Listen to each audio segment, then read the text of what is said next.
This is the model that we use. Okay, I'll get to it.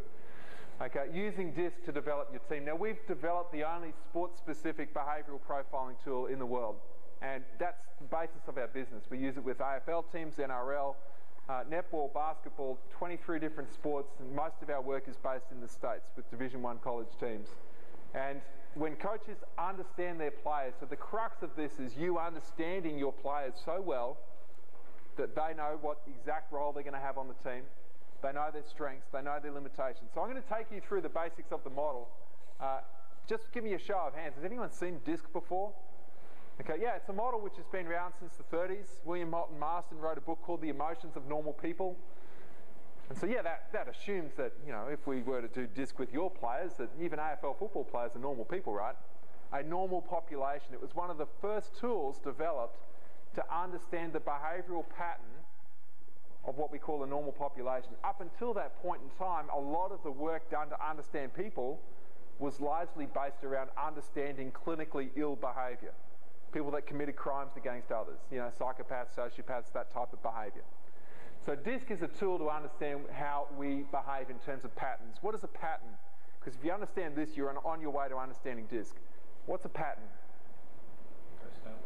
Well, personality is something different. So this is the key thing. DISC is not a personality profile. It's a behavioural profile. Now, obviously, personality drives behaviour, but we're measuring the observable part of behaviour, because can you change your personality? You actually can't. You know, your personality is who you are, you know, as well as your values, your beliefs, and all of those things, but they manifest in your personality. Now, DISC is measuring your behaviour. Now, can you change your behaviour? Yes. Absolutely. What are you trying to do as a coach with all of your players? You're trying to? You know, changing behaviour is like trying to change the way someone kicks a footy. You know, if they're not doing it the right way. I just don't know too many athletes that have turned up, myself included, who turn up with perfect technique. You know, who turn up with a perfect approach to their sport. And so behaviour is something that you can change if you want to. All right? And if you have a big enough reason to. But a pattern, okay, so with DISC, we're looking at 4 distinct patterns: the dominance pattern, the influence, and the steadiness, and the conscientious pattern. Okay, and this is what it looks like. You can sort of have a think about this model as you look at it there, and maybe you can even pick which letter you might best relate to, if you like. Okay, when we talk about patterns, a pattern is as simple as how you put your shoes and socks on this morning. So when you woke up this morning, and maybe you don't even know that pattern. Who knows what their pattern was? What did you do? Left sock, left shoe, right sock, right shoe? Don't know? No. It's actually a good thing if you don't know. You don't need to know that, unless, of course, you wanted to do what tomorrow? Yeah, unless you wanted to change it. So if you want to change your pattern, you go, well, actually, I can't change it. Why? Because I actually don't know what my current pattern is. Now, think about this as a coach. So you people are all coaches. What is your coaching style? Because your behavioural profile, if you like, massively defines what style of coach you are. Now, if you don't know that, then maybe you're the style of coach that doesn't change. And more than ever today, one of the challenges about coaching young athletes, basically anyone Generation Y athletes in particular, there was a time when as a coach you could tell your players, and a lot of you probably been coaching for a long time, can you recall a time when you used to tell your players, get out there, get on with it, do it? Why? Because I'm the coach, and the players would do what? They'd actually go and do it, wouldn't they? I mean, I was like that. I didn't ask my coach why, I just went out and did it. Now, a big part of that was because I had massive trust and respect for him. I had a belief that everything that he told me to do was helping me to be a better athlete. But you tell me, what do players of today do? Yeah, they say, well, okay, well, tell me about that. Why should I do that? Or what are we doing this for? Is that a bad thing? Well, it is if you are the style of coach that just says, don't ask questions, just go and do it. But there's a time and a place for that. And what we're really talking about with coaches is if you understand what style you are, you can adapt to the different types of coaching that your players and your athletes require. Because does one size fit all? What do you think? Different types for different styles, different types of behaviours require different approaches.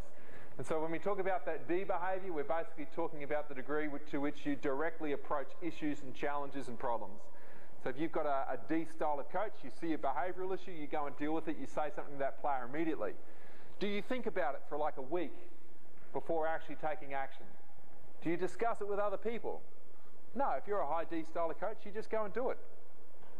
Now there's a time and a place for that, true? Okay, is there a time when that probably might get you into trouble? Absolutely. Now think about your players. You know, players on the field, you know, they see an issue or a challenge or a problem or a confrontation. They may even create those confrontations. You know, they play hard, they play tough. By the way, all of these profiles want to win. They all want to win for different reasons. Ds like to win. Why? Because they like winning. And they think about beating the opposition. Okay, and that's their motivation. You know? And you can see a few of the other behaviours here. They're a little bit more demanding, argumentative. They're very decisive. You know, potentially a little bit egocentric. And so one of the things they have to learn if they're going to be a great team player is to put their ego in their back pocket and think about the team. And that's what we would define as adaptive behaviour. Okay. All right, the next style that we're looking at here is the influencing style. Now, basically, if you're high in your level of influencing, and a coach that would be high in the level of influencing, or a player that is high in that influencing level, likes to talk a lot. So if you've got players, when you turn up to practice, and the first thing they like to do is start having conversations about what? About the practice session? No, about everything else. You know, they like to socialise, they buzz around, they've got a stack of energy, they enjoy that conversation with lots of different people. Do you need those players on your team? Absolutely. What would your team look like if you didn't have them? That'd be pretty boring, actually. You wouldn't have a lot of energy. You know, they're probably the players that when the rest of the team might be feeling a little bit down, they're the player who goes around and does what? Lifts everyone else. You know, either by cracking a joke or by saying something positive or being really inspiring themselves. Okay, you need them. But what happens if you have too many? It does go off the rails a bit, but you know what? They have a great time anyway. Okay, now do they want to win? Of course they want to win. Every athlete, every player, every coach wants to win, but we all want to win for different reasons. Okay, I's like to win because it's part of that reputation, it's part of their status, it's part of, they care about what other people think about them. They're a little bit different to the D's because they're more relationship focused. Okay, D's are very task driven. You know, other people's opinion of them is not as critical. Okay, so who can see themselves either as a high I, or even if you think about some of these behaviours here, a little bit quieter, more suspicious, reflective, introspective. Basically, you get your energy from within. Who can see themselves being either high or low in this area? Because the thing about DISC is that it's a model which suggests all of you have these elements to one degree or another. You know, imagine that it works a little bit like this. Let's line up 10 cars. Now, because they're cars, we know that they've all got an engine, a certain number of seats. You know, they've got certain performance characteristics. Now, if I line up those 10 cars and I say, right, I want to measure the size of their motor.